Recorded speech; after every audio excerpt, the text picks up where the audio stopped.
With all the long weekends, potluck dinners, and family get-togethers coming up, we've been on the lookout for a couple of new standout dishes to make. Today, we're sharing one that's perfect next to a burger or as a star all by itself. In fact, we haven't met anyone who doesn't love this colorful stack creation. Before we start building our salad, we'll make a dressing that'll bring it all together. It's simply a mixture of mayo and sour cream, along with some garlic powder and a bit of salt and pepper. Then in a big glass bowl, we'll layer chopped lettuce, cut up red bell peppers,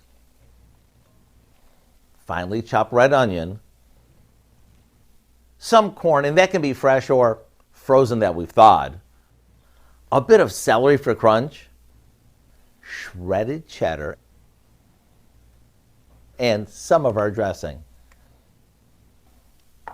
We'll repeat this one more time before finishing it off with some smoky crumbled bacon.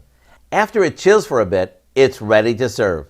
And although this is fancy enough for company, it's easy enough to make for a cool and refreshing weeknight dinner. You could even mix in some cooked chicken or a few shrimp to hearty it up.